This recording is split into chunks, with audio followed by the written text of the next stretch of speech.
Hi, this is Tony Robbins. Welcome to session number 1, your hour of power.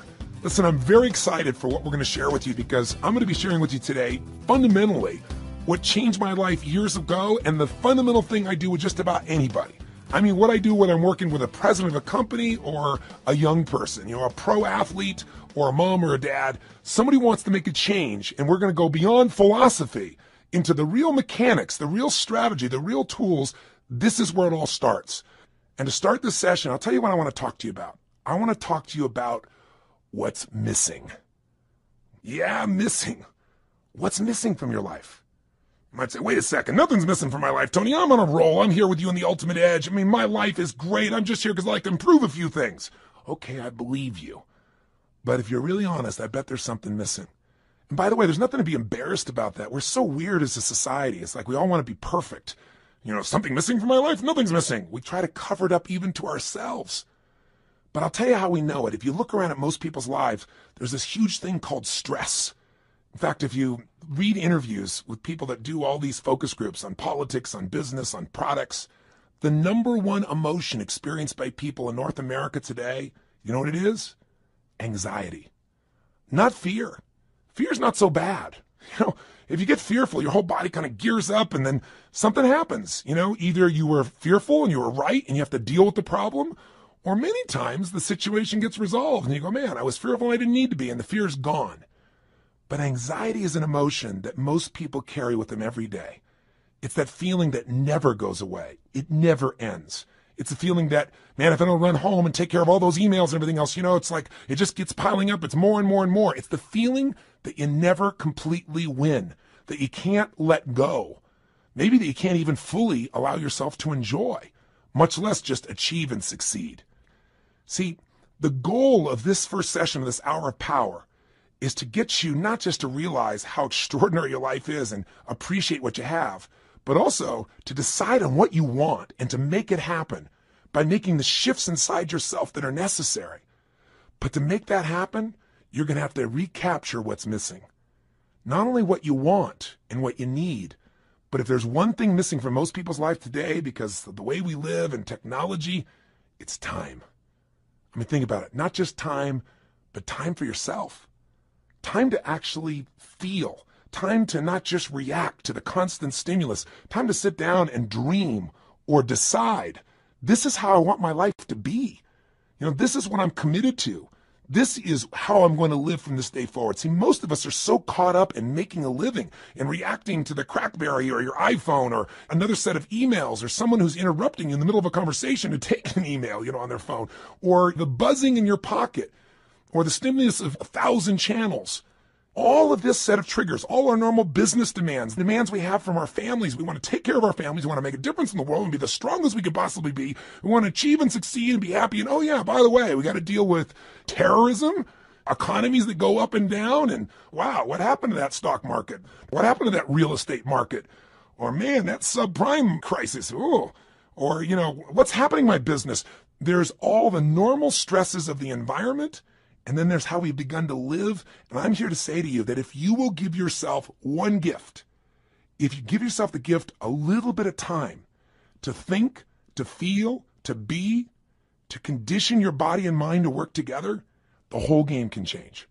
But if you don't, you can succeed like crazy. You can make it all happen and you can still feel empty. Have you been there? Where you made everybody else feel good and you were a super dad or mom or a business person and, it's all there, but you still got stress? And don't get me wrong, I'm not saying you're not going to have stress in your life, but I'm saying there needs to be some time for you. Do you agree with me on this? So if you do that, you can make this psychological shift that changes life, the mental shift, the emotional shift, and the physical shift. Because after all, what are we talking about here when we talk about an extraordinary life? Let's remind you, what creates an extraordinary life no matter what's happening in our life? It's this psychology. And by the way, are you experiencing extraordinary life? Are we living in a world of extraordinary life? Extraordinary resources, yes. But depending on where you live in the world, if you live in the Western world or, quote, the modern world, what you see mostly is stress. I actually live all over the world in 4 different countries. But my primary residence, where I'm from originally, is the U.S. And here in America, we're 5% of the world's population. but we consume 80% of the world's cocaine. I mean, that tells you something's missing. When you got to coke yourself up, drug yourself out, hype yourself up with more caffeine, distract yourself as much as you can with your iPod, your music, anything to just change your state, it's because there's some level of fulfillment that's missing. Don't get me wrong, all those things are wonderful, but they've got to be things that we don't rely on to be alive. Would you agree? You know, kids today are 10 times heavier than they've ever been. And when I say 10 times, I'm not exaggerating by much. We have more obese people in America and frankly in the Western world than any time in human history. We're not exactly starving for food. We're starving for wisdom. We're starving for fulfillment. We're starving for the emotions that we want. And so most of us turn to drugs. And it isn't always a medical drug or even an illicit drug, but rather it's the drug of food. It's the drug of distraction. It's the drug of alcohol or cigarettes or something to be able to just kind of cope with the stress that's in our life. But that doesn't mean we have a better life. It's just a break for a moment. And then we re-enter that same world. Part of my goal here with you in the Ultimate Edge, and even in the beginning of this session, is to set up a new game for you that you design, that you can win, and that you can condition into your system so that when things get crazy, bam, you can go there. And it doesn't require you to go to some external stimulus to feel that aliveness, or to feel fulfilled, or to feel at peace, or to feel your center. So my goal is to get you to develop a couple of simple habits, to make a few simple decisions, to take a couple of actions that will begin to create a momentum for your life that will take you to the point where you will stand tall and say, I love my life. This is what I've always dreamed about. I am not willing to settle for less than I can be or share or create or give in my lifetime. And I want to take advantage of this incredible time to be alive, and I want to enjoy it to its fullest, and I want to make sure I contribute in a unique way. And 500 channels of television with nothing on but infomercials, and 8 million different forms of computers and music and email and instant messages and beepers and cell phones and remote access to the internet, none of that's going to transform your life. Your life is going to change if you do nothing because life is changing so rapidly around you. Your body's going to change whether you want it to or not as time goes by. Your relationships are going to change. People are going to die. People are going to pass on. People are going to change their beliefs and values. Everything in your life is going to change. You don't have to work at change. Change is automatic. Progress is not. To get the edge, you have to decide that you're going to make progress in your life. You're going to have to decide that you're not going to be one of those people just drawn by the river, and you also can't get off the river and just sit on the side because life keeps moving. You got to step in the river and you got to direct your course by knowing what you want for your life. Now, why don't most people do this? Because most of us are so stressed, we never take time for the thing that's really missing, time for ourselves. And what's really missing is we don't ever contribute to ourselves. We're so busy taking care of our children and worrying about our spouses and our friends and making sure at work we're accomplishing the tasks on time. And the last person who gets taken care of is us. And we live in a society that's supposed to be so selfish, so many people talk about, but the truth of the matter is most of us are working so hard to make sure everybody else is happy that we aren't happy within ourselves. And so I want to talk to you about what's missing. Time for you. I mean, when do we really stop and feel? I mean, really feel, remember who we are and what we're about and what we want from our lives. Most of us never find that time. And so what happens to most of us is since we're constantly in the action of doing, you know, the old phrase, we're not human doings, we're human beings. It's kind of corny, but it's true. We don't take the time to be. And so what occurs is, out of the stress of doing, constantly competing, trying to make sure we achieve, we contribute, take care of the family, and we make everything happen, most of us to survive look for a way to stop and distract ourselves. And so we drug ourselves. And the drug isn't always regular drugs. We don't call it drugs. We call it food. Because you eat enough of that stuff and load up, guess what happens? All of a sudden you relax. You know, especially if you overeat, all that blood rushes into your stomach, you know, and you start to breathe again. Do you ever notice when you're going, go like this, you're not breathing very much? That creates just a bit of stress. And some people, that's not enough. They get CNN and then they're working on the internet simultaneously and they're getting a conversation on the other side because they figure if they can keep enough things going in their head, they can forget about all the stuff that's stressing them. You know, they don't even care about what's on the television. They don't really care about what they're surfing on the net. They just need an escape.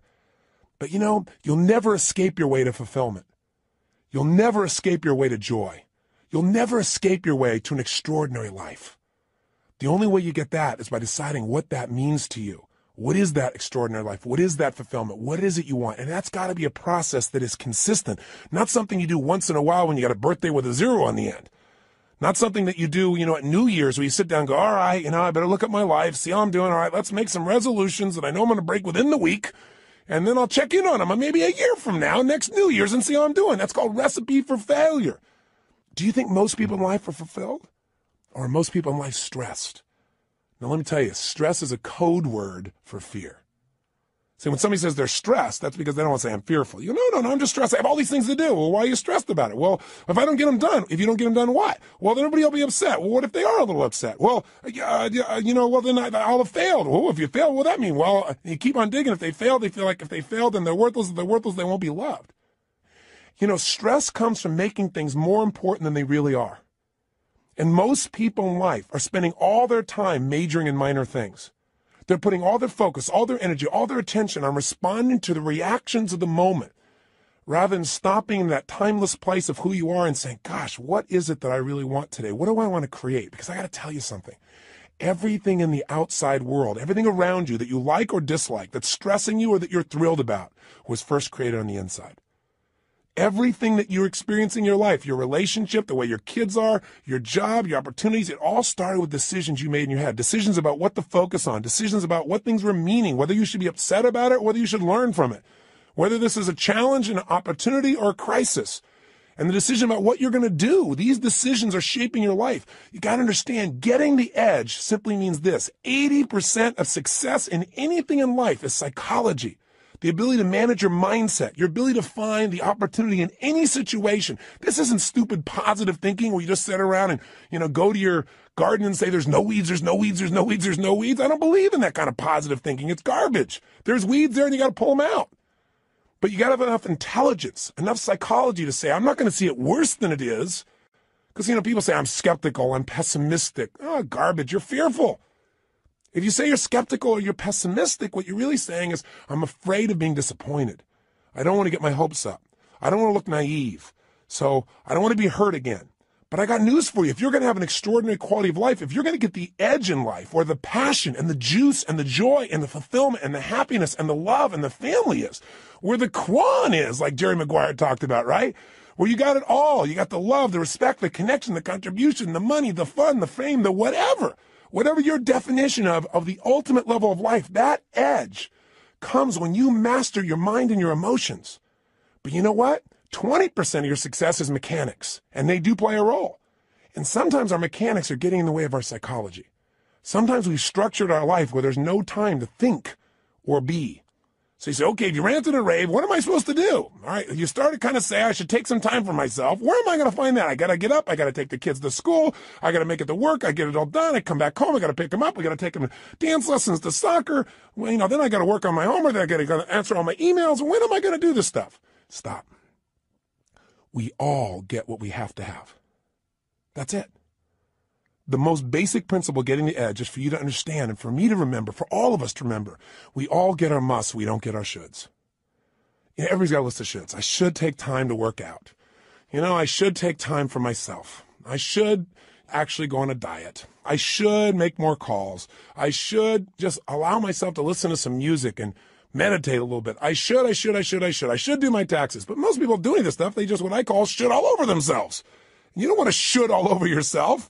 Here's what's true. What you must do, what you believe is a must, happens.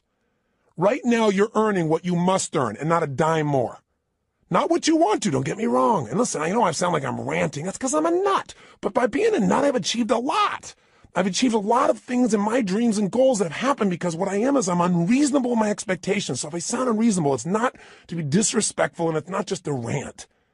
It's because I know I've spent the last 30 years of my life now with more than 3 million people from every walk of life, from presidents of countries to presidents of companies to parents to children, best sports people in the world. I've had the chance to find the difference in people, and the difference is in their unreasonable psychology. That unreasonableness has gotten them to say, this is a must and I will settle for nothing less. And those individuals, whether it's a woman like Rosa Parks on a bus who says, no, I will not move to the back of the bus. That was completely unreasonable. She had no way to back it up, and she changed the world. Or a little lady, tiny woman with no background, no education, no money, who decides she's going to change the world, Mother Teresa. person who, by the power of her will, her psychology, her unreasonableness, by making it a must to help people that no one would help, by making that her must, she changed the world. When she died, every major leader in the world flew. 100,000 people lined the streets to watch a woman who supposedly had no resources. Unreasonable men and women shape the world. If you want to get the edge, you got to get unreasonable. The way you get unreasonable is you turn your shoulds into musts. And I'm here to tell you, you're earning what you must earn. You have the time you must have. You know, if you say to me, oh, you know, I really want a relationship, but I'm not in one, then your relationship's a should and not a must. What's really a must is you don't want to be hurt. It's a must not to be hurt. And if it's a must not to be hurt, you're not going to be in a relationship. Because if you're going to be in a relationship, there's going to be hurts. That's part of the nature of a relationship. But there's going to be more joy than you could ever imagine too. Right? The advantage. You want to get the edge? Get over your fear and tell yourself the truth. We got to take a specific time each day where you break away from the hypnosis of the culture that tells you to settle for less than you can be, that tells you not to get your hopes up, that tells you should protect yourself, that tells you that basically your life cannot be what you dreamed about as a child. And I'm here to tell you that as long as you buy into the culture, you'll be like the majority of the population who have no advantage and have to settle for a life that really is what I call no man's land, a life where they're not really happy, but they're not unhappy enough doing anything about it, a life where there is no passion and no real drive. Just that sinking feeling that your life does not have a real meaning or a real purpose, but you got to continue. That's a place no one wants to live, and that's unfortunately where the majority of people live. Do you agree with me on this or disagree? If you disagree, I'm respectful of that. But if you want more, and if you believe that that's possible, and you're the kind of person that won't settle, then this is the first session in you reclaiming your power. It's the first session in you putting your foot down and saying, I will not be denied. It's the first session you saying my body, my mind, my emotions, my relationships, my finances, my career, they're not going to be perfect, but they're going to be extraordinary. And it won't be overnight, but what will change overnight is my expectations of myself. Not my expectations I'll suddenly be perfect without any work. This is not a little cajoling session to say, I'm going to pump myself up. I'm going to be Stuart Smalley and say, I'm good enough, I'm strong enough, I'm kind enough, and by golly, people like me. No! Some people don't like you. Some people are going to fight to try and keep you from achieving. Some people are going to tell you you're wasting your time. And some people are going to try and trip you up are people that you love. And it's not because they don't love you or they're trying to hurt you. It's they don't want to be left behind. Or they don't want, your success to make them feel inferior, like you're achieving, or even if you're not succeeding, even if you're striving. And they're not. There's contrast in that. That's part of life. You don't have to think anything else is to be dumb, and you're not dumb, or you would have turned this tape off a long time ago. So give this thing to somebody I don't like. This guy's crazy. I am a little crazy, but you gotta be a little crazy. You gotta be a little different. You gotta be a little weird in your expectations of the rest of society, because if you agree with everybody else, you're in trouble. Somebody told me a long time ago, find out where the masses are going, go the opposite direction. Your chances are better. You don't want to be part of the hypnosis of a culture that settles. Not if you want the advantage in life, not if you want the edge. And again, the edge is living life on your terms. It doesn't mean the edge over something or someone else. It means living at the level of life where life is fully worth living, where that meaning is there. So how do we do this? What do we need to do today to start this process? Well, the first thing we've got to do is understand what creates that extraordinary life. And we've already identified it. An extraordinary life does not come from more money, because lots of people have lots of money and they're still miserable. They're unhappy. They're unhealthy. Their relationships are weak. And there are people who have no money whatsoever who are totally happy and fulfilled. It's not coming from having a great relationship. That doesn't give you extraordinary quality of life. How many people have an incredible person who loves them totally, but they don't feel loved? Or they feel loved by them, but they still feel like their life is meaningless or worthless because they haven't achieved enough. They haven't done enough. Their body's not strong enough. Their kids haven't accomplished enough. See, it's not going to come from money. It's not going to come from relationship. It's not going to come from your job. It's not going to come from getting a raise. It's not going to come from anything but you finally stopping and understanding that the quality of your life is in direct proportion to the quality of the emotions you're in on a daily basis. If you live in frustration, if you live in resentment, if you live in anger, if you live in rejection, if you live in self-pity, if you live in those emotional states, the quality of your life, no matter what happens, no matter how much money you get, no matter how many people think they love you, how much you achieve, will be worthless. If you live in a space of gratitude, if you cultivate the emotion of passion, if you cultivate the emotion of excitement, of love, of compassion, of drive, of hunger, of ambition, of appreciation, of grace, of humility. In those states, it won't matter what happens in your job. It won't matter what challenges come, because they're going to come. I mean, it's only a matter of time. You'll have another one soon. We all got problems. Problems are a sign of life. And the way we deal with them determines the quality of our life. And the way we deal with them is, where do you spend your time emotionally? Where are you? That idea of an extraordinary life only comes from an extraordinary psychology, which is a mindset that allows you to find an empowering meaning in whatever life gives you. I mean, I meet people all the time that are so upset over the littlest things. And you meet somebody who's terminally ill and you don't even know it. You don't even know it. You find out later on from somebody else. They're so happy. They're so exciting. You talk to them and say, how do you do this? And they say, listen, to me, it's not how long I live. It's how I live. I'm here to live fully while I'm here, while I'm alive. I'm going to get upset about little stuff like that. I have a friend that was shot down in Vietnam, was locked up for 7 years. His name is Captain Jerry Coffey. And Captain Coffey and I have been friends for several decades now, but I'll tell you, the greatest thing he did that allowed him to make this one of the best experiences of his life, which is ridiculous as that sounds, he really experiences and believes, is because he developed a set of rituals while he was in that prison that allowed him to take control of his body, his mind, his emotions, and to this day, they live inside him. One of the most valuable things of this session, the reason we call it this hour of power, and the shortcut to it, by the way, is called 30 minutes to thrive, or at least 15 minutes to be fulfilled. Everybody's got 15 minutes, is a set of rituals of what you're going to do with your body, your vision or focus, your emotion, your language, that will gear you up to be able to handle anything. Where literally whatever happens, you'll be able to say the same thing about that aspect of your life as Jerry Coffey said about those 7 years. See, in any moment in time, you can be upset about anything. Because what's wrong is always available. I mean, if there's nothing wrong with you, if you got kids, there's something wrong there. I promise you, just look. Or there's something wrong with your spouse. There's something wrong with your boss. Or there's something wrong with the world. There's something wrong in Africa. There's something wrong somewhere. What's wrong is always available, and so is what's right. If you don't consciously decide what you're going to focus on every day and make it a priority, then weeds grow automatically. You don't have to plant weeds.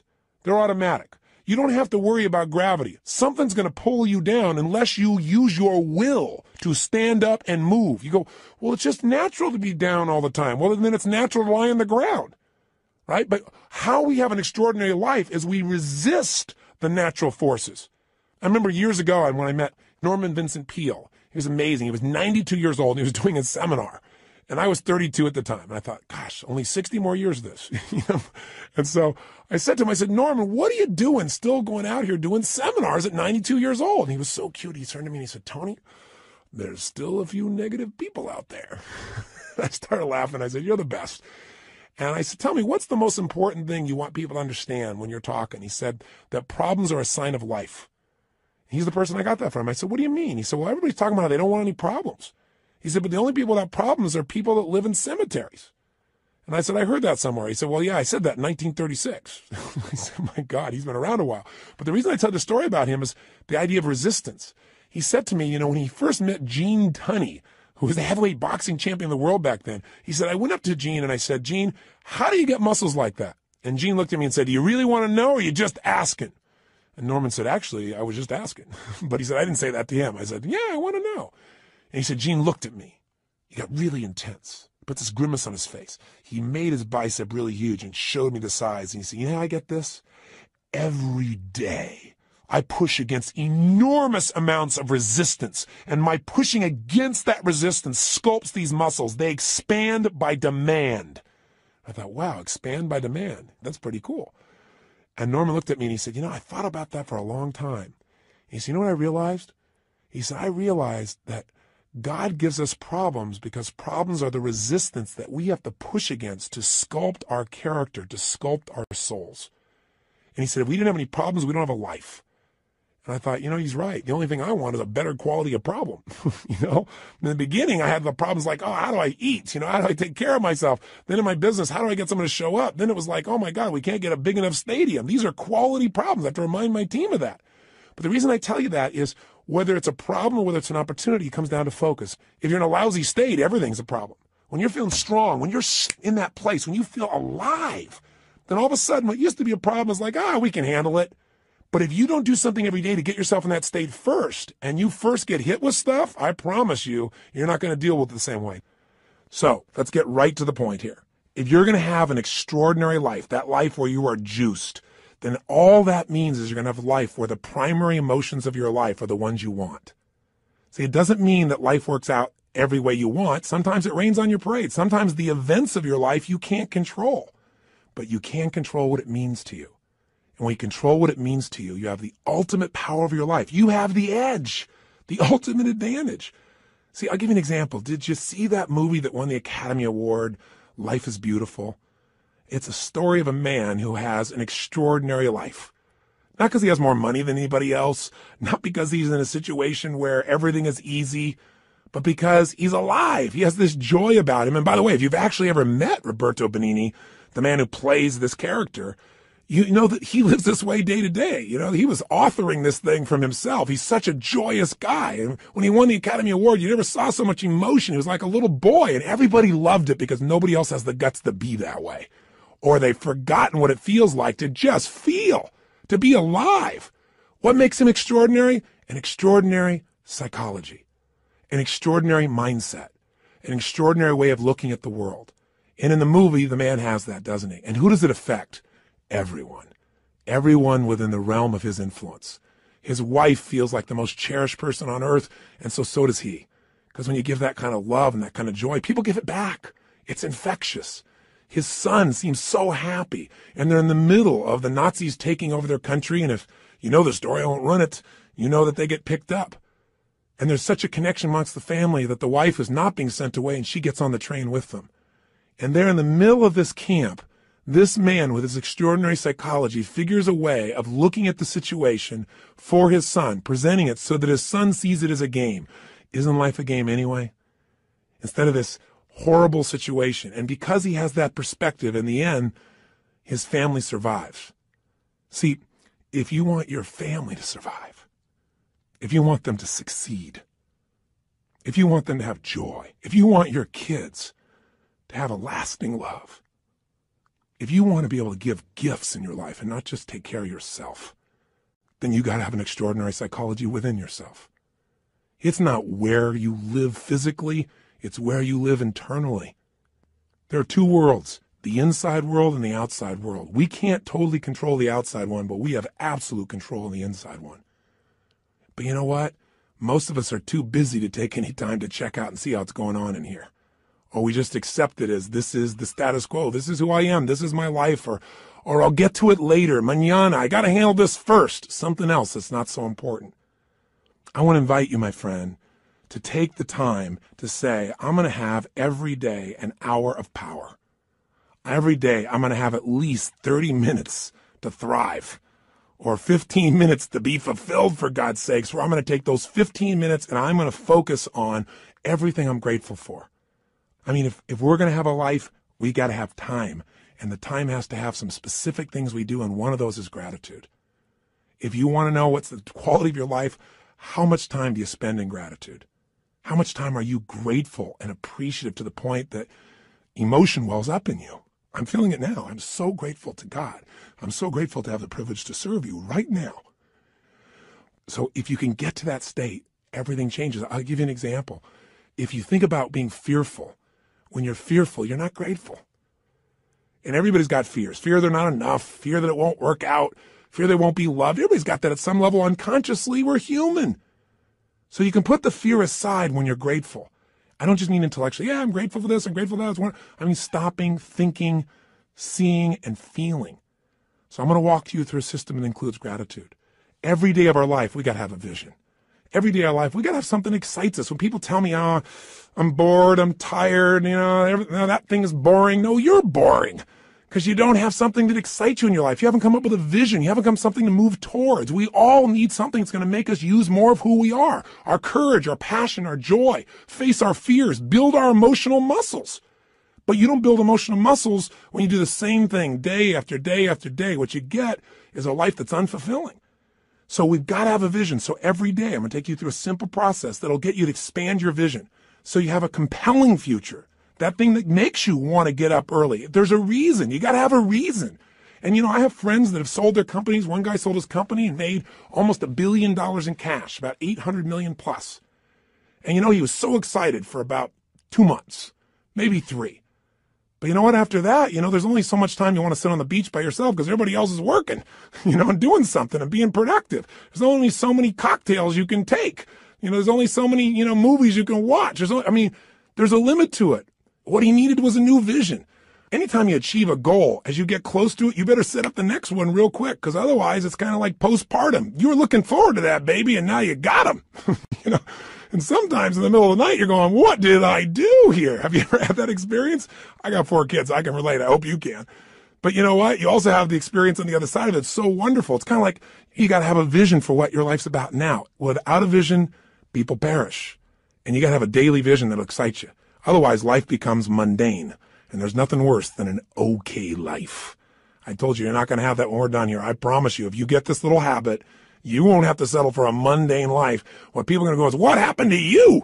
Because there's an excitement in creation. There's not a lot of excitement in maintenance. You have to maintain your body. You got to maintain things, but creating things, that's what God created us for. Gave us the gift to make choices that could create new things, businesses, ideas, families, friends, a garden. And it's available to every one of us. But if you don't got a vision each day, then the day is not going to have much juice, is it? So every day there's got to be a little time for vision, right? Time for gratitude, time for vision. Every day you got to move. I'll tell you why most people are unhappy. They don't move. Look at our lives today. Most people live in a box, don't they? And then what do? They get up in the morning, have a box cereal breakfast, right? And then they get in their box and they drive. And sure enough, they drive to their box office. They go up a box elevator. They type on a box. They talk on a box. They have a box lunch. They drive their box home. They turn on a box to be entertained. And maybe they just really go for the variety and have a cylinder to try and change their state. Listen, life has got to be about movement. When you move, you're alive. Emotion comes from motion. The more you move, the more you feel. Motion in your voice. For me to have this voice change, I'm changing the way I move. You saw me right now, you think I'm a maniac because I'm moving different ways, but that's how you feel. And by the way, the less you move, the less you feel, the less alive you are. If you're totally rigid, totally inflexible, no movement, this is known as death, right? So if you have emotionally, you're stuck, move. So every day you got to move. Now that can be a simple, gentle form of exercise, but it's something that's got to happen. And by the way, if you want a great relationship with anybody, what do you got to have? Some time with them, don't you? How about you? How about you? And not only do you have to have time with them, but maybe have a conversation with them. And most of us got conversations in our head, but we're not directing them. So we're going to show you each day how to have a conversation that you direct, a way of directing your mind, of shaping your mind, of conditioning your mind. It's kind of like going to the gym and just getting in the best shape of your life, but it's the best mental, emotional, spiritual, physical shape. And you don't need me to do it. I don't have to follow you around the rest of your life. This is going to be something you're going to do for yourself. And remember, if you don't do this every day, it's okay. I don't do it every day either. But I'll tell you what I did. I did it for years. I did it for months in a row. The way I shifted myself is I realized I can't do this once in a while. I got to drive it in my body. And I did. The physical change, the focus, the language, until I literally felt it, breathed it, experienced it. I literally drilled and programmed my mind that I would follow through, where I would expect the best, where I would take action without hesitancy. If you're not yet getting the result, come back to this process. If you miss a day, just do it the next day. But I will tell you this. If you do this for the next 30 days, 21 minimum, couple of weeks, absolute minimum, I'm talking at least 15, 20, 30 minutes, you're going to get momentum. You're going to get addicted to this. You're not going to be doing like it's a chore. You're going to look forward to this time with yourself. You're going to come out so vital and strong for your day, or at the end of the day to get ready for the next one. You're going to love it. And I will tell you, I've talked to people who've done this for years and then they stop for a while. And then something else showed up in their life, and they know exactly where to go to get back on target. They come back to this hour of power. And you don't have to do the full hour. Just do 15 minutes to be fulfilled. Do 7, 8, or 9 minutes where you move your body. You get focused on what you're grateful about. You focus on what you really want. You do some incantations, and you'll be rocking and rolling. And if you do that, you'll get momentum. Pretty soon you go, oh, let me do at least 15 minutes. Oh, man, this is feeling good. Let me go for a half hour. Don't you deserve at least 30 minutes out of your day? Out of 24 hours? An hour out of 24 hours to have the power and the juice and the excitement and the strength be activated in you? Listen, all this stuff's in you. But if we don't focus, if we don't activate it, we're not going to have the power and fulfillment we deserve. But if you do, I'm telling you, life, whatever you've dreamed about creating or shaping or experiencing, it'll be a cartoon compared to the experience you'll actually have of your life or what you'll really create. I know this not only from my own experience, but from millions of other people who do it. This has got to become your baby, your time. Take it, use it, live it. By the way, this is a process you're going to do for yourself. I'll be here for you on this audio program, this Ultimate Edge, but you don't need me. This becomes a ritual you can do on your own. You ever want to kick in the butt or you want some guidance, come back here and I'll be here for you. But this is something you can do for the rest of your life. It's not creating any dependency. This is your life. This is your process, and it'll be your reward. So, how does it work? Well, let's do this first. It's time for you to make some discoveries. So I'm going to ask you, just take a moment. And if you have our journal there, you can do it in a journal. You can do it on a piece of paper. You don't make it rules-driven. Just do it. Don't just do it in your head. I want you to write down all the emotions you experience in an average week. And on one side, write all the good ones. The other side, all the bad ones. Now, when I say bad ones, there really are no bad emotions, but the ones that are painful and you don't like. So all I want you to do is write them down. And when you write them down, try not to edit them. Don't try and say, well, just do it this way. If you experience this emotion on a consistent basis, doesn't mean every day, but at least once a week, write it down. The ones you consistently feel, not the one once in a while you feel this feeling, because what this is going to tell us is where you're really living right now. This doesn't tell me your income. I don't care, but I care about what you're passionate about. I care about what hurts you. I care about what you love. I care about what moves you, and you do too. And you don't even have to tell me the what's. Let's just figure out the feelings first. So please take a moment right now, because now we're going to begin to stop talking, and we're going to start the process of doing. First step here is let's figure out where you are. Write down now, on one side, all the emotions you consistently feel in a week that are positive. On the other side, all negative. So stop the tape right now, or if it's a CD, just pause it and get yourself to this right now. Go ahead. Are you still listening? I'm not going to continue until you do this. Come on here. You got to get there right. Don't just listen. Okay, if you're in your car and you say you can't do it, then turn off the CD or tape, stop it, pause it, and do it in your head at least. Or pull the car over. You're worth figuring out where you are. Cars are going to go by. You're going to drive the rest of your life. You're still going to get there. It'll take 3 minutes. Come on, be one of the few to do. Pull over. That's it. Pull over right now. Sit down and write this out just for a second. I promise you it'll be worth it. Go ahead and do it. Do it right now. So now you have some emotions that you really want. How do you create them? And you have some emotions you don't want. How do you get rid of them? Well, what if I told you you literally could change how you feel in an instant? Well, you know this is true from your past experience at times, right? There are times where you're totally upset and then something got your attention and now you're laughing. You know, people can be literally at a funeral and they're in a terrible place and all of a sudden something cracks them up. I mean, it's pretty rare, but it has happened. People can be in a place where they're in the worst situation and somehow they find all their determination. How to do that specifically is what I want to show you real quickly now. And I'm going to give you a quick overview of it, but I'll give it to you in 3 parts. 3 things you need to feel anything. These are the reasons why you feel anything. In other words, if you feel sad or upset or frustrated or depressed, there's only 3 reasons. And if you change any one of these 3, you're going to change how you feel. And if you change all 3, you'll change how you feel completely. If you're feeling happy, if you're feeling excited, if you're feeling euphoric, if you're on a roll and you want to know why you feel that way, yeah, maybe great things are happening in your life, but there's a reason why you feel that way in this moment. Sometimes you have great things happen in your life and you still don't feel great. So how do you do that? There's 3 reasons. 3 things have to be in place for you to feel great. I call these 3 reasons the triad because there are 3 patterns that if you do these 3 patterns in your body in a certain way, you'll get a certain result, and it's like a recipe. You do one recipe, you get one result. You do another one, you get a different result. You get one kind of cake or another. So let's give you an example. I have an initial seminar, an immersion, where in one weekend, people get massive momentum to change their life. It's called Unleash the Power Within. It's a chance in a weekend to really step up and say, I'm going to transform it. I don't care if it's my body, my emotions, a fear, my job. It's time to do it. And we put people in an environment for 3 days of total immersion that is a blast. And people come out transformed. That process, though, very often, one of the first things I'll do is I'll ask people, what do you really want? I'll take people in the audience. We got 1,500, 2,000 people in that type of program usually. And they'll say, oh, well, I want to make, $1 million. I want to make $1 billion. I want to help my kids get through school. I want to have more confidence. I want to lose 57 pounds. I say, okay, great. Why do you want these things? If you lost the 57 pounds, if you made the $1 billion, what are you going to get?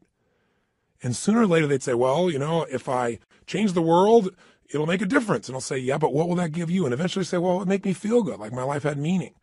Or they'll say, if I lost 47 pounds, I'd feel more sexy or I'd feel more energetic. Or they'd say, if I made this money, I'd feel freedom or power or secure. Whatever it is you want, you only want it because you think it's going to give you a feeling. And the truth of the matter is you can have that feeling right now if you just change these 3 patterns I'm going to tell you about. So the first pattern that determines how you feel is not the event, but what you do with your body in this moment. Right now, you're feeling, whatever you're feeling right now as you're listening to me, is related first to how you're using your body. If you're slumped over, if you've not been using it, if you're tired, you probably feel different than if you're listening to me walking right now as an example. Now, I'll give you a more specific example. If I were to tell you that there was a depressed person behind curtain number 1 over here, and for a $100,000 donation to your favorite charity, if you could describe them physically without seeing them, I bet you could do it, couldn't you? What's their posture like? You know, say it or think it at least. You can say it. No one's going to hear it. You're probably in the car. You're walking. People talk on phones all the time. They don't know what's going on. Speak to me. Seriously, what's their body like? First, their posture's probably what? Slumped. Where are their eyes? Down. Where's their head? Down. What's their breathing like? Full or shallow? Of course it's shallow. Their facial expression, up and tight or slack? You know it's slack. Now, how come you know all these things without me telling you? Because you've practiced this stuff before, haven't you? We all have if we've ever experienced this. Now, if you do this with your body, I don't care who we are. If you do these things to your body, you're going to feel lousy. You're going to feel depressed. Now, if you change the way you use your body, if you put your shoulders back, if you breathe, if you use your voice in a different way, if you move or gesture at a different tempo, it's hard to feel depressed in that way. In fact, there was a research study that was done early in my career that was done at UC Berkeley. And they did something that sounded insane. Traditionally, if somebody's depressed, if they go to a traditional psychiatric approach, today we live with a philosophy that depression is merely a Prozac deficiency.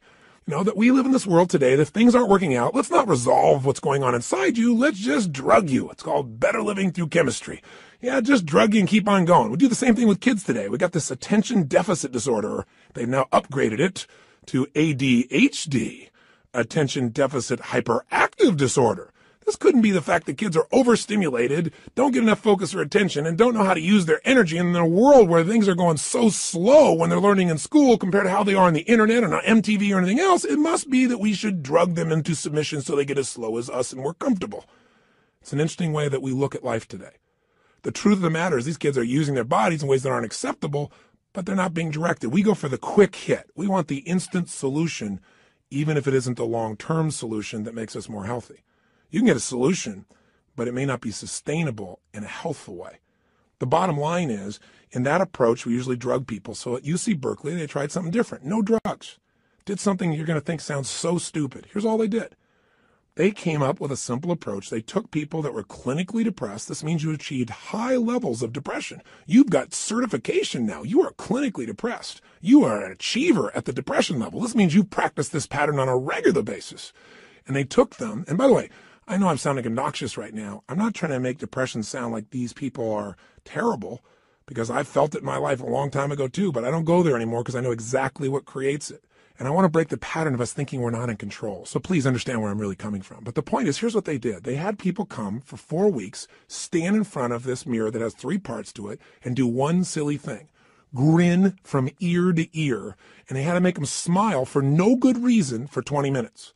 Now, when they're doing this, they had a grin so big that they created crow's feet on the side of the eyes. You know, that little set of lines you're smiling so big? Now, interesting, they keep their shoulders back while they're doing this and breathe fully. You go, dumb idea. But what happened? Not a single person was able to remain depressed, including a woman who claimed that she was depressed even while she slept, which is one heck of an accomplishment. And you know what's interesting? At the end of these 20 days, many of them had no need for medication anymore, and that's all they changed. Only one part of what we call their triad. Just the physical part. That's how powerful it is. See, if you rise up, if you move up, if you use your body in a totally different way, you're going to feel different. Emotion is created by motion. See, we have 80 muscles in our face. How many of them are you using consciously? Are you doing anything different with your body so you can feel different? Or do you do the same things so you feel the same things? You look at your list you have written down there. That list represents a few patterns that you do in your body on a regular basis and you don't even think about it. And whenever you do it, you're going to feel it. Some make you feel good when you do that. Some make you feel bad. By the way, when you think about a movement, to breathe, you got to move. To sing, you got to move. To speak. If I start talking like this, I'm moving organs in my body in a different way than if I start speaking more like this.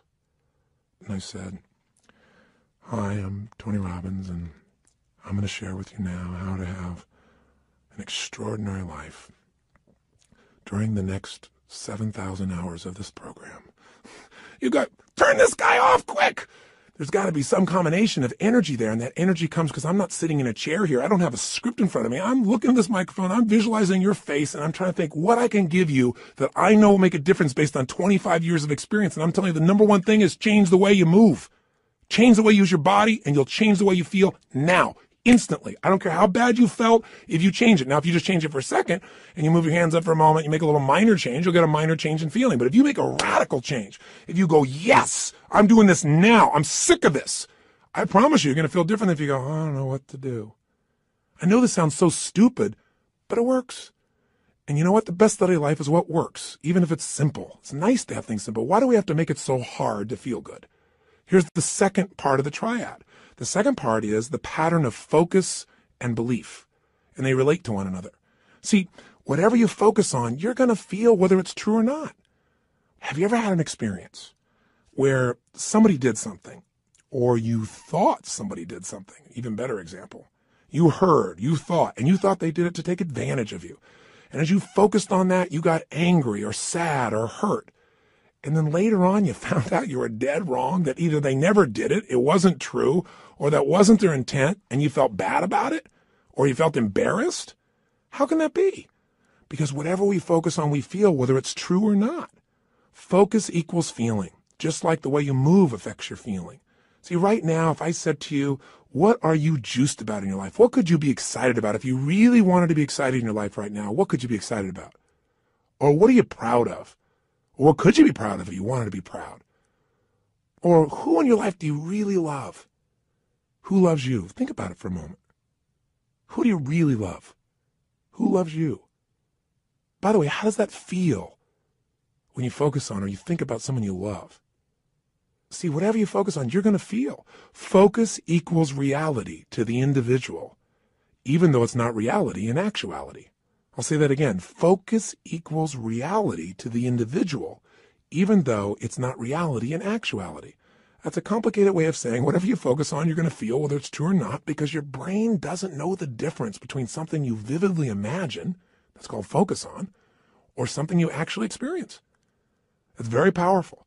If you use this to your advantage, it means something very simple. How fast can you change how you feel? As fast as you change your focus. As fast as you change the way you move. See, right now, if you're focused on something that's really upsetting or something you're worried about or something you're fearful about, you're going to feel those feelings. If you focus on something you're really grateful for, you're going to feel a totally different set of feelings. See, you are in control and you can change your feelings in an instant. The problem is we don't believe we can change that fast. And the second problem is we have patterns of doing this, don't we? We tend to, on a regular basis, focus on what overwhelms us or focus on what we're upset with in our spouse or focus on why we failed in the past. And if you keep focusing on things where you didn't succeed, guess what? You're going to feel like a failure. And when you feel like a failure, you're not going to take action to make things better. You can't build on the past that doesn't work. But you can also focus on what you want, on what you want to create. You can focus on the solution. Hey, when you got a problem, everybody's got problems. But 95% of your time has got to be spent on the solution. 5% on the problem. Most of us spend all the time describing the problem more and more detail. And we wonder why we feel overwhelmed. Focus is the secret key to changing, and you can do it in an instant. One way to change your focus is to change the third thing, your language patterns. See, all day long, we're thinking. What's thinking? All day long, you're asking and answering questions with yourself. Should I do this? What does this mean? Why is this? Where is this going on? That's what initiates thinking, is a question. You know what the problem is? We have patterns of questions we ask that don't serve us. Some of us ask questions like, how come this always happens to me? Well, it doesn't always happen to you. But if you ask a lousy question like that on a regular basis, your brain goes, because you're an idiot. How come I can never lose weight? Well, you can lose weight, but ask a lousy question, ask and you shall what? You receive. How come I can never lose weight? Your brain says, because you're a pig. Come up with a better question, for God's sake. See, questions direct us. Questions are a form of language. And if you want to change your life, one of the things I have people discover is what questions you're asking. And also, what phrases do you say a lot? Because phrases hypnotize us. We have certain words by themselves that'll change the way you feel. If somebody says to you, hey, listen, I think you're mistaken about that. You might have one feeling. They go, you're wrong. You feel something very different just by the language. If somebody says you're lying, you have a whole different feeling, don't you? One word can change the way you feel when someone else speaks it to you. The words you select powerfully affect you. And I don't mean just being positive and doing the Stuart Smalley thing where you got positive self-talk, right? And you say, I'm good enough, I'm strong enough, and by golly, people like me. No, I mean noticing the habit of the words and the emotions they create. And then third part of language is the phrases that you say with such emotional intensity that you start to believe them. We call those incantations. An incantation is like, if you remember studying mythology, a sorcerer would tell a prince over and over again a phrase over and over again with such intensity that he'd be hypnotized and he'd think that he was a frog. And so, of course, he was a frog. That's what he experienced. We experience whatever we focus on. We feel whatever we picture. We feel whatever we say to ourselves. We feel whatever we do with our bodies. Those are the three patterns. If you change those three patterns, any one of the three, you're going to change how you feel. If you change all three, you're going to radically change how you feel. If you change the pattern of how you use your body, if you change the pattern of what you focus on daily, which, by the way, I'm going to show you a technique for doing today that could change your life. Very simple. If you change the pattern of what you say to yourself with the emotional intensity you say it, you're going to change the pattern of how you feel. Now that means you could pick any feeling you want and say, if I want to feel that way, what do I do with my body? When I'm in that state, how do I move? How do I speak? What do I do? Let me try it. When I'm feeling that good, what do I focus on? What do I really focus on? And by the way, what does it mean to me when I focus on it? Because you can focus on something and one person looks at it and says, because that happened, that's why I can never be close to another man or woman in my life. That's why I can never trust again. And somebody else had the same experience. And they go, because that happened, you know what? I've learned so much about myself. And because that happened, I appreciate the person I'm with now so much. You can't have a foreground without a background, right? That's the secret to life. We have absolute choice. We have absolute control about how we feel, and whatever feelings we put in our lives on a regular basis will determine the quality of our lives. So you can have frustration, anger, upset, overwhelm, insecurity. You can be fearful. You can live in a state of guilt, worry, whatever, or you can live in a place called passion, joy, thankfulness, gratefulness, connection, love, wonder. And if you create those emotions on a regular basis, are you going to have a different life? You bet you are. Okay, so how do we take these three understandings and make it so we don't have to think about it, but we actually, on a regular basis, condition ourselves to have the great emotions we want and get rid of the emotions you don't want? Well, first step is awareness. See, next time you start to feel like, oh, I'm so frustrated, I'm so angry about this, notice what you're doing with your cheeks. What are you doing with your mouth? What happened to your breathing just now to do that? What's happening to your eyebrows? Are you tightening your fingers in your hands? Because we all have very specific things we do to get into our version of anger or frustration or tired or overwhelmed. Does that make sense? Just notice. What's happening in your body? Say, okay, I'm not breathing. That's a clue. Let me start with a little change there. My mouth is so tight, I can't even talk. That might be a clue why you're a little uptight. So loosen your jaw. Second thing, okay, what am I focusing on? I'm focusing on how, this isn't working. Now, to help you understand the belief part, ask yourself, in order to feel this way, what would I have to believe? In order to be frustrated, what would I have to believe? I have to believe that it should be better than it is, and it's not, and it's not working. Well, maybe it isn't working, but is that going to help you to focus on it isn't working? Let's focus on what we can do. Or if you say, I feel like it's hopeless because in order to feel hopeless, I have to believe that there's nothing I can do. Is that really true? Is there's nothing you can do? Or are you just caught up in a state? Are you just caught up in a pattern? See, if you ask yourself, what do I have to believe to feel this way? It'll help you to break that part of the triad because you'll start to say, yeah, that isn't really even true. All right, so that'll help you there. Third part of awareness is to say, okay, what am I saying to myself? Why do they do this? How come they always do these things? Why don't they ever listen? Well, I'm asking a lot of lousy questions because they may listen sometimes, but I'm saying they don't. I'm saying it with total intensity. Of course I'm going to feel bad. Let me change what I'm saying. Let me change what I'm asking. How can I turn this around? What do I need to focus on to make this work? What's the truth here? Maybe I can't control it all, but I can control what it means to me. What does this really mean? If you just have that awareness and you break your pattern, you can get out of a negative emotion in a moment. Then you can say, well, how do I want to feel? To feel like that, what would I have to focus on right now? What would I have to believe? I have to believe, I can turn anything around. I may not like it, but I can make it happen. It's just another challenge that God's given me to sculpt my soul. Throw it at me. That's what this is about. Now, here's what you can do that'll make this part of your life. You make it a simple ritual. When you use the word ritual, some people think of something religious or something, hocus pocus. Rituals, a simple word for rituals would be habits. But I think rituals is better because every person has rituals, whether they know it or not. In fact, your rituals equal your results. If you look at your life and let's say your body is not where it wants to be, I promise you, whether you know it or not, you got rituals. What do? You start your day the same way each day. I'm sure you start your day by first going on a wrong walk or exercise approach. You eat really consciously. That's why you're overweight, right? Wrong. You may be starting off at Starbucks, and then you're going for that muffin, and then you're rushing off and not really taking care of yourself. And so your body never gets the right start. And what do you end up doing when you get to the office? You have a set of rituals. Whenever people are failing, they have rituals that cause them to fail to achieve what they want. Listen, if you come home and the first thing you do when you go home is you go straight into turning on your email, and flip it on, or you flip on the news in the background, and you do all these different things. If the first thing you don't do, people have rituals in their relationships. What's yours? What's the first thing you do consistently each day when you go home? I know every day's different, but there's some overall patterns, aren't there?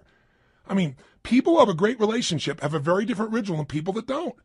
There may be people that love each other, but there's no passion because what's the first thing they do? Their ritual is come home, hey, honey, a little kiss on the cheek, and then boom, go straight and turn on the email. Or boom, go and turn on the news or something in the background. Or say, I got to go take a break right now. They don't connect. They don't have some ritualistic way to connect that produces energy and excitement or playfulness or fun. You meet a couple that are really in love, they have fun things. The first thing I do, and I'm not saying we're the ideal, but this is the weird thing we do. I come home, the first thing happens, the door closes, I go, Lucy, because I remember as a kid watching Lucy and Arnaz, and sure enough, I love Lucy. My wife is a crazy mofo. My wife is a crazy nut, right? That's why we're made for each other. And it creates a different tone, a different energy. And then oftentimes we do different things, but all of a sudden I'll say, where are you? And she'll hide. Or she'll come running at me, we haven't seen each other for years, playfully, we hug and twirl. We do this stuff all the time. I mean, I'm making this up. People go to my personal assistant very often, and the most common question she tells Sage and I is, I've seen them in the seminars, I've seen this environment. I mean, they're not like that really all the time, are they? I mean, that's how bad our society's become, because most people's rituals do not produce playfulness. They don't produce passion. They don't produce sensuality or teasing or flirting. It happens with somebody at work, but maybe not with the person you're in love with at home. See, rituals shape your life. So what this is about is discovering a set of rituals that'll make you stronger for every area of your life. But I want this also to become kind of a trigger for you to say, okay, if I'm not thrilled with a certain part of my life, what's my ritual in that area of my life? What are my financial rituals? Is it avoidance?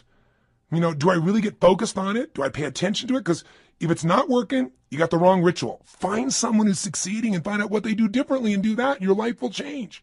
That's the essence that we're starting with. So we're going to give you a simple, fundamental ritual we call the hour of power, or 30 minutes to thrive, because everybody's got 30 minutes, or at least 15 minutes to be fulfilled. So what does it look like? Here's what it is simply. At the end of the session, there's another CD you can actually take with you on a walk. You can go and make this process happen, and I'll guide you through it in case you forget how this works, but it's pretty simple. It has 3 parts. Here's what you're going to do. The first step is that you want to make sure that the moment you wake up in the morning, there's no hesitancy to get up. So you start to train your body, which is training your mind. Remember, your body and mind are linked. Whatever you do with your body, it's going to affect your mind. You want to train your body to jump out of bed immediately with energy, without hesitancy, and to start moving. Because remember, emotion comes from motion. We've got to move. Now, ideally, you would exercise in the morning. There's a lot of reasons to do that because of all the times. And by the way, I'm a night person, so I understand if you go morning, I ain't jumping out of bed in the morning. I turn on around midnight or 1 in the morning, and sometimes I don't go to bed to 4 or 5. So what I'm talking about, you can adapt, but just hear me out. The ideal time to work out is in the morning, because if you exercise in the morning, you turn on your metabolism and you have it for the whole day. If you don't exercise, you get no metabolism and you just keep gaining fat, and your body loses its strength and you lose muscle every single year, especially as you age. But if you can train yourself to do that in the morning as the first thing, even if you have to get up earlier or go to bed slightly earlier or just take 1 hour less sleep or 30 minutes less sleep or 15 minutes less sleep, if you can do that in the morning, you turn on the metabolism, but you also turn on your emotions. Movement and breath are the first phase. So what you're going to do, have your shoes beside your bed. And if you've got somebody to do this with, it's even better. I mean, if you got your lover and the first thing you do is get up in the morning and you can spend time walking with them, that's great. But you get up and you physically move. You go for a walk anywhere. You get outside. You get out of the house. You move immediately. Now, walking doesn't sound very dynamic and you may want to run, but you walk first to start warming up your body, warming up your metabolism. And as you're walking, there's a pattern of breathing that when you do it, it will stimulate your body to cleanse itself, and it'll start to move everything you need. And the ratio of breath is you're inhaling 4 breaths in a row, so it's, and then you're exhaling 4 in a row. As you're doing this, you're actually going to be tapping fingers. You'll be doing this same pattern again and again.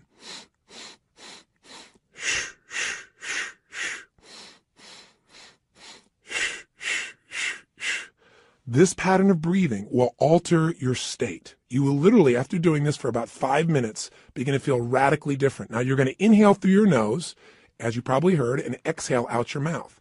And this is something called breath walking. There have been studies done on this at MIT, and it literally alters brain functioning, but you don't have to know the studies to be able to feel what it does in your system. So all you're going to do is for the first 5 minutes, enjoy yourself. Get up. You don't have to worry about, oh, I got to run right now. My back's sore. You just get up and you start to walk. You walk for about 5 minutes with this breathing pattern. Step 2, you get grateful and you begin to visualize. So in phase 2, what you're going to do now is you're going to cultivate the emotion of gratitude. What you're going to do very simply is, remember I said fear disappears when you're grateful. The minute you're grateful, you're rich. When you have everything in your life to be grateful for and you don't feel that emotion, you got nothing. You're poor. So this has to be a daily emotion. It's like the antidote to all the stress, the antidote to all the frustration. But you got to cultivate it, because if you go into a state of depression on a regular basis, pretty soon your body goes there automatically because it's conditioned, it's trained. It's like what we call anchoring it. By going into that physiology, by breathing, and by visualizing. So what you're going to do is you're going to focus on and ask yourself, what are all the things in my life I'm grateful for while you walk? So you're outdoors, you're moving, so your pattern of physiology makes you feel good. Now, as you're moving, you think about everything you're grateful for. And I usually start with a circle. I start with myself right here and my wife, Sage, and I think about all the things I'm grateful to God for in my life, my health. I start to think immediately, okay, my family members, and I think about them and I send love to them. I make this spiral of thought going out. And then I think about my close friends and my close business associates, and then all the people I get to serve through my work in the world. And I just expand it. You think of moments you're grateful for. You know, a moment that I had with my son where he shared something with me that just made me cry. It was so beautiful. You know, there are moments in your life. So what are we doing? We're moving and breathing. That's changing your physiology. We're being grateful. That's a focus. And so now you change your focus. And now what you focus on is everything that you really want in your life, but you focus on it from the state as if it's already been achieved. I honestly start just giving thanks for it as if it's done. I am so grateful that that business deal has come together the way it has. So what I do is I begin to see it as if it's already done. Because remember, your brain can't tell the difference between something you vividly imagine and something you actually experience. So I see it. I feel it. I think about it. I feel the emotion as if it's already achieved. The more you can program your body and your mind and your emotions that something's achieved, your brain can do things you're unaware of. And if you focus on what you want continuously, you'll move towards it. Whatever you focus on, you move towards. Most people are focused on what they're afraid of. So as an example, when somebody's out of control in a car, they immediately look at the wall they don't want to hit. And of course, as they look at it, they steer right into it. The same thing happens in life. Wherever you focus, that's where you go. Don't focus on what you fear. Focus on what you want and make it real. The more certain you are that what you want can happen, the easier it is for your brain to figure a way. When you say this is important, your brain starts noticing anything that'll get you to what's important. And if you believe it's already happened, you know enough about life that when you have that kind of certainty, your brain will find the way. Now you start focusing on today. What do you want to create today? You think about meetings you're going to have. What do you want to make that happen? Instead of going, oh, I got to go to this meeting. What do I want? Most people think about what they have to do. Think about what you want to do. Who do you want to turn on, excite, make happy? Who do you want to make laugh? What do you want to achieve there? What do you want to accomplish? See, the more you can see it in advance, you got to remember, everything that's in your outside world started in your inside world. Everything in my life, my kids, my businesses, this conversation with you started as something in my head, and now it's real. The same is true for you. You got to create in your head first the way you want it if you want it to show up in your life the way you want it. Most people create in their head what they don't want, and so, of course, they keep manifesting what they don't want. So even for this day now, focus on what do you want to create out of this day. Think about what's coming up. How do you want it to go? How do you want to feel? How could you respond? And just get yourself juiced about the day. So now what you need to do is incantations. So if you're walking, as you're walking, you can be doing this. You can even be doing it with the same breath you started with, or you can be going, I love my life. I love my life. I love my life. You go, that sounds so positive, thinky tone. But you know what? If you do it over and over again, you're going to be vibrating. I've done incantations my entire life. It's how I've conditioned myself. 25 years ago, when I first started speaking, I was 17 years old. I'd made some changes in my life really quickly, and I started sharing it. And I didn't have speaking skills, but I had a state. You know when you're in state and things just flow? It's just like having a conversation. You don't have to think about it. It comes out of you. But I made myself get in state because I was fearful. So I said, I got to focus on how to serve, not on am I going to do a good job. I need to focus on giving, not on how am I going to do. If you focus on how you're going to do, you're going to get worried. So I created an incantation, and I've done it for 25 years before I go on stage every single time. If anyone's been backstage, they'll see what I do. I make a big change in my body, take an explosive breath, shh, and I do this thing I call a power move that stimulates my body so I'm at the strongest state I can be. Second thing I do is I do my incantation. And what I do is I say this. I say, I now command my subconscious mind to direct me in helping as many people as possible today to better their lives by giving me the strength, the emotion, the persuasion, the humor, the brevity, whatever it takes to show these people and get these people to change their life now. And I do it again and again and again. Now I can do it once today, and I'm there because I used to do this literally for 45 minutes driving someplace. I'm driving my old Volkswagen Bug, and I'm supposed to do this speech to share with people how they can do these things. Or I'm supposed to meet this person one-on-one. And I would literally chant this out loud. Now, why do you do it out loud? Because if you go in your head, that doesn't affect you. Speaking engages your physiology. And when you speak with certainty and intensity, it conditions you. So the bottom line is you do this while you walk. So if you're conscious about this, you can do it under your breath, like I said. You can do it in a breathing pattern.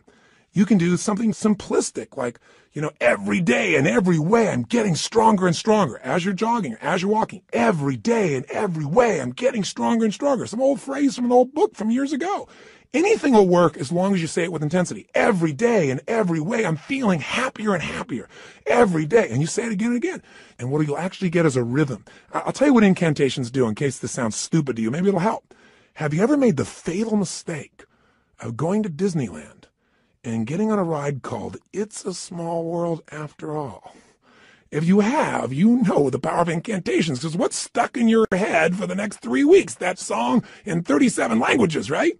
Or if you hear a song and you get it in your head and you can't get it out, and it goes on and on and on. Well, this is a way to get the right idea in your head and condition it, but not just the idea, the feeling. So now what you need to do is exercise, ideally 20 minutes, no less than 15, 30 even better. And if you can do 45 minutes, that's wonderful. And that's how you get to the hour. And so at the end of this hour of power, you want to celebrate. You want to say, my God, I got myself to do this thing that set me up for victory. Now, you won't have to work at celebrating, I promise you. You'll feel so good, you'll be vibrating, especially if you did the incantations. Now, this process, you might say, well, I'm not going to run 5 times a week. And you don't have to. You can just go on a walk. And you can do this process, this hour of power of focus, and you can spend 10 minutes on gratitude, 10 minutes on visualizing, 10 minutes on what you want to have happen today, and do it in 30 minutes. This is your freedom. But I can tell you, if you'll give yourself an hour, where 15 or 20 of those minutes are based on these 3 things: massive changes in your physiology that make you feel great, massive changes in your focus that make you focus specifically on gratitude and specifically on what you want to have happen and feeling like it's already been achieved, and then massive changes where you push your body to be stronger and you make some incantations, you say some phrases over and over, at least 5 or 10 minutes of it, you will have conditioned your mind, your body, your emotions, and your spirit will soar. And now you will deal with problems radically differently. Then problems will be challenges for you. And more importantly, you'll be excited to connect with people. You'll be excited about your projects. You will affect people around you in a different way because you will have an extraordinary psychology. Now, by the way, these fundamental rituals, they really come down once again to doing something to change your body, something to change your focus, something to change your language. And where did I come up with this? Well, the biggest changes of my entire life have always been engaging those 3 forces. I mean, I've called it the triad then, or the hour of power, but these are the things that changed me. When I was in my very early stage of my life and my mother and father got in this major conflict and my mom got really upset, so she kicked my father out, and you get a sense of who was the power in the relationship by that description, don't you? But the bottom line is she thought I was on his side, so I went out next, and it was Christmas Eve, and I had to figure out how to survive. And so one of the things I did was I stayed at some friends' houses. I dealt with, I lived a pretty intense and crazy life at that stage. I was 17 years old, and I was working as a janitor. And I worked in a place called San Marino, California, and I was living in a city called Azusa. I was still in high school, and I would literally take buses to be able to get to this place in San Marino. I worked with two banks, Security Pacific Bank and Lloyd's. And I love being a janitor because I could work in the middle of the night and you got paid for results. Instead of lollygagging along, man, I kicked butt. I went in there, put, the equivalent of my iTunes on, but in those days, it was this big 8-track portable player. That shows you how ancient I am. But I carried it around from room to room, and man, I just kicked butt. And I got through that thing, they gave me 6 hours to do, and I think I used to do it, if I remember right, like in 3.5 or 4. But it took hours to get there, hours to get back. Not just one bus, but I had to make connections on them. So long story short, I'm doing this, I'm not getting much sleep and getting up in the morning, going to school, and I'm burning out, but I'm still sticking with it. And I'm upset with my mom because I feel like she is not listening to me. And frankly, this is not an attack on my mom. Thank God she did this. This made me so strong. At the time, I hated her guts, honestly. But, she was pushing me in ways I didn't really realize at the time. You don't always understand as a kid. I just had my own story about it. But all I knew was I was trying to survive. And the bottom line of the story, and the reason I'm telling you this in terms of rituals is this. I'd finish maybe 1:30, 1 o'clock in the morning, and then I'd get out there and I'd jump on that late night bus and start the long journey home. Well, interestingly enough, on this night, I get out there and I'm waiting for the bus, and I'm going, I know I didn't miss it. And I kept my eye out on it because, I couldn't afford to miss the bus. It's the only bus till morning or, I don't know when, hours and hours later. I never discovered that, but I knew I had to be on that bus. And nothing came. An hour went by and nothing came. An hour and a half went by. Now I don't know the real time. I can't remember honestly, but somewhere around 2:30, 3 in the morning, and I'm freaking out. And so sure enough, guess what? Somebody comes by and goes, hey kid, what are you doing? And I said, what are you talking about? This man, he said, the buses aren't coming, because I was sitting on the bench. He said, there's a bus strike. So what do you do? I didn't have any friends with cars. I couldn't, quote, call home and get a lift. So I finally thought, I got to get home. And I started walking. I thought, at this pace of walking, I am never going to get there. So inside of me, something just snapped. Something got mad. Something got intense. And what I started to do was started to jog. I thought, I can't jog all this way home. And then something inside of me went, you're going to find the way. You're going to find the way. And I started doing these incantations. In those days, I'd just started reading these books on programming my mind, some of those old basic books. And I started, as I was jogging, going, every day in every way, I'm getting stronger and stronger. Every day in every way, I'm getting stronger and stronger. And then after doing this over and over again, it became like an addiction. You ever had one of those songs get stuck in your head? Did you ever make that fatal mistake of going to Disneyland and riding on that ride called It's a Small World After All? And then that song is stuck in your head for like next 3 weeks in 167 languages. Well, this can happen in a positive way. This incantation, I kept changing. I'm getting healthier and healthier. I'm getting stronger and stronger. Honestly, I think in the very beginning I went, I'm going to show her. I'm going to show her. It was anger initially, honestly. I'm going to show my mom she can't stop me kind of thing. And then it converted into joy. I ran from San Marino to Azusa. How long is that accurately? I can't tell you to the exact mile, but it's roughly 12 miles. I'd never run 3 miles in my life. But I want to tell you something. At the end of that run, I never felt stronger in my entire life. I felt like I could storm through anything. Nothing was going to stop me. And that created a whole new momentum in my life. And what was it? Physiology, focus, and language at the most intense level. And literally to this day, when I have faced things in my life over the last 20, 30 years, I can pull back up that moment, that experience without even thinking about it. It almost gave me, it's like it made that fundamental muscle. Now, after that time in my life started to take off. And eventually, obviously, mended things with my mom and my family, and everything became beautiful.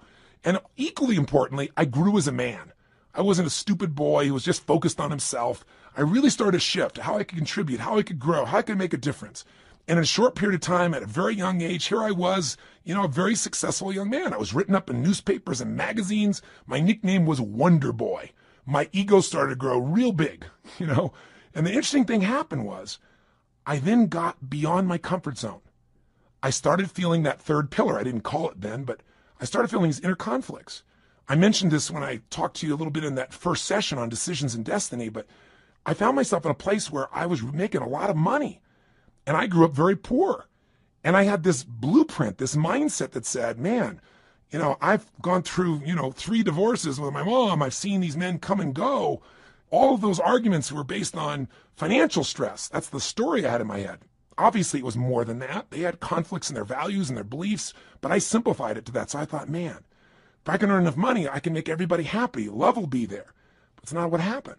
I went back and started hanging out with my friends, and all of a sudden they started like, yeah, you got money now. And I had all this judgment. I was never doing it for money. I was doing it because I wanted to make a difference, and I wanted to have some financial freedom too. So you know what I started doing? I started to sabotage myself. I didn't do it consciously. I did it unconsciously. Started not showing up for key meetings, started showing up late, started snapping at people. And I'm a loving guy, and I'd feel bad about it. And then I'd apologize to the person, but then I'd go do it again. It was like unconsciously. I wanted to get back to where I knew everybody would be okay with me. They'd be okay if I was successful, but not too financially successful. And the bottom line is, if you've heard the story of my life before, people come up and say, how did you change your life? When you're back there in Venice, that's where I was. I lost everything financially. I moved into this cheap little, one-room bachelor apartment, not a bedroom, just one room. I was living in that room. I had my little cooking plate I had. I used to wash my dishes in the bathtub. 2516 Pacific Avenue, apartment 3A, if you ever want to check it out.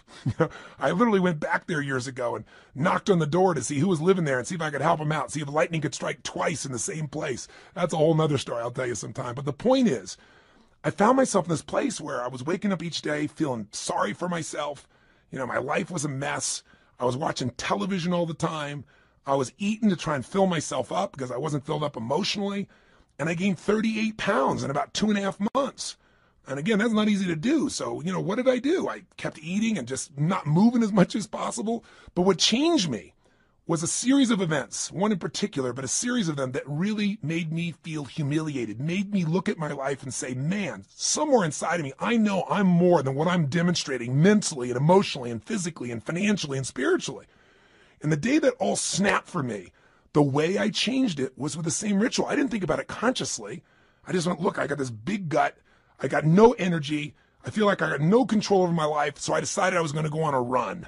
Now, going on a run is not something I'd done for several years at that point, at least a year and a half. And I had this big gut. And so I put on, in those days, what used to be known as a Walkman. Don't know if you're ancient enough to remember those as well. You can see how I was moved from 8 tracks all the way into the Walkman, this giant little device with a headphone. And I remember I played some music from a group called Heart. Do you remember them? They had a song called Barracuda. And I got on that beach and I ran as hard as I could humanly run until I felt like I was going to spit up blood, and I kept on doing it. I didn't know what I was doing at the time, but you know what I was doing. I was making a big change in my physiology. And I used the music to put myself in a peak state of focus. And when I was done, I took out this journal. I wrote a line down the middle of the page. And on one side, I wrote everything I was committed to having in my life. Everything. And the other side, I wrote everything I'm committed to not having in my life, which is most of how I was living. The relationship I was in, the way I was living physically, the way I was financially. I didn't even know how I was going to change, but I had an absolute vision for what I wanted. I was in a peak state physically, and I started doing incantations. I started doing these. I started going, God's wealth is circulating in my life. His wealth flows to me in avalanches of abundance. All my needs, desires, and goals are met instantaneously by infinite intelligence, for I am one with God, and God is everything. I remember it so vividly. I'm not looking at some script right now. I remember it vividly because I did it day after day after day. And I didn't just say these over and over again. I visualized God's wealth is circulating in my life, and I see the wealth of God coming to me in the form of love and joy and connection and making a difference. His wealth flows to me in avalanches of abundance. And I'd imagine avalanches of joy, of happiness, of impact, of money, of love, of fun, everything. I'd image it. I'd feel it in my body as it was happening. God's wealth is circulating in my life. His wealth flows to me in avalanches of abundance. All my needs, desires, and goals are met instantaneously by infinite intelligence. And I would say it with that intensity and see it. For I'm one with God, and God is everything. Over and over and over and over again, till I would wake up thinking these thoughts. God's wealth is circulating in my life. I would feel this connection to God. I'd feel this connection to nature. I'd feel this sense of abundance. And sure enough, whatever you focus on, where focus goes, energy flows. I started looking for answers. What did I do? An hour of power. And I continue to do this today. Anytime I want to strengthen myself, and sometimes I'm not even trying to strengthen, I just want to get in the state of momentum, I go and do my hour of power. And I do it different ways, but it always includes a change in the physiology, my focus, my language, my sense of vision and gratitude. And I can do it different times and create all kinds of variety and use music and elements, but it never leaves me. And by the way, I promised to tell you exactly what Pat Riley did. I said, how did Pat, when he lost the second game of the NBA championship, 2 in a row, And he's looking at his players and he sees that they don't believe they can turn this around. And all the media is saying only 2 teams in history have ever been able to come back from 0-2 and win the championship. And you don't have a historic team here. It's not like you have the greatest players in the world on your team. He's hearing all this.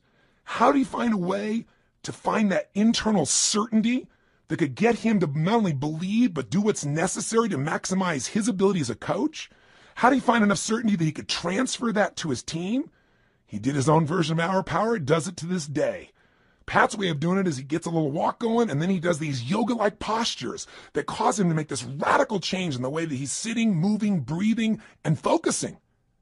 And then he starts to get visions. He starts to meditate, and he gets a vision for what he's really after, not what he's afraid of, what he wants. He asks quality questions that give him quality answers. And then, of course, he has his incantations for himself and for his team. They have a theme that they repeat again and again and again until it literally gets in their nervous system. One of Pat's most fundamental belief systems that he uses as an incantation with his teams as long as he was a coach was simply this: we are the best conditioned, strongest, toughest, most disliked team in the league. Because he wanted to be so strong that they could face anything. And all these guys get that in their body day after day after day. But it was in one of these sessions that he got the insight to say, we are winning. He got the vision. We're going to win 12 days from today.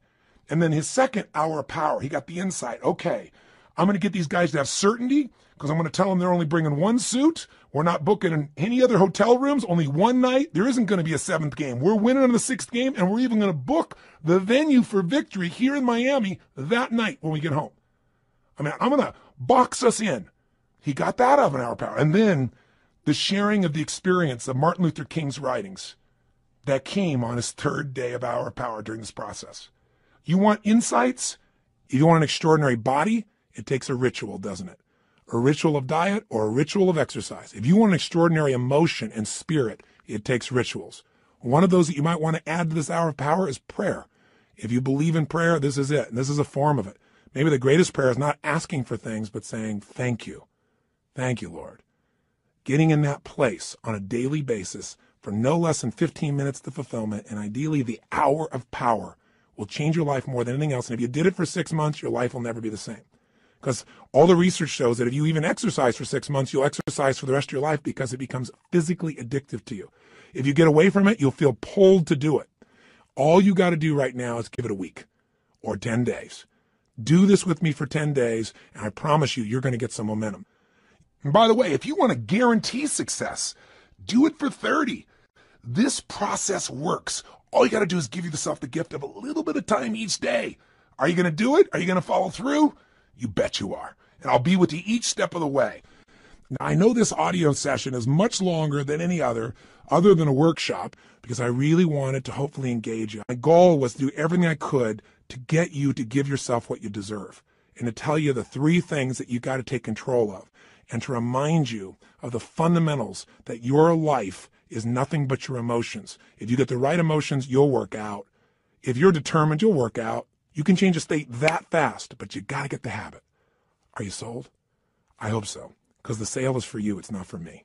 It's for you to create what you want long term. If you will do this, and you'll even do it 4 days a week, if you'll just get a habit that you'll commit to and not break, your pride will soar. Because when you just discipline yourself a tiny bit, and by the way, this doesn't feel like discipline. It feels like joy when you do it. But if you discipline yourself just a little bit, you get a positive habit you've consciously created, it spills over into all the areas of your life. So thank you for listening. And what I want you to do is, tomorrow I want you to go do this first thing in the morning.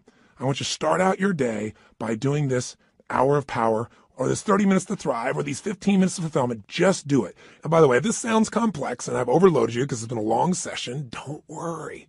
I'll walk you through it fresh as we do it, but make sure you get started. The hardest part is the first step. The hardest part to get is momentum. So my friend, I plead with you. Give yourself this gift each day. I mean, this is really one of the most important decisions of your life.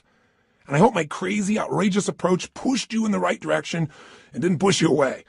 I hope somehow I found my way into your heart or your intellect or whatever part of you we've got to reach to push the button that launches your life to the next level, to the level it deserves to be. So this is the beginning of a brand new journey. And I'm really grateful that you've allowed me to be your coach in this first part of the process. I think we can make immense progress. So let's start taking real action. Let's not just talk a good game, you and I. Let's do it. Just get your butt out there, because once you get out there, you'll get out there again and again. You'll get that momentum. It'll take over, and the best of you will start showing up every day. And when the best of you shows up every day, you're going to start appreciating yourself, and so will everybody else. So today, look around you. Keep your eyes open for magic moments. They're all around. And be sure, if nothing else today, you live with passion today and every day. I'll look forward to seeing you.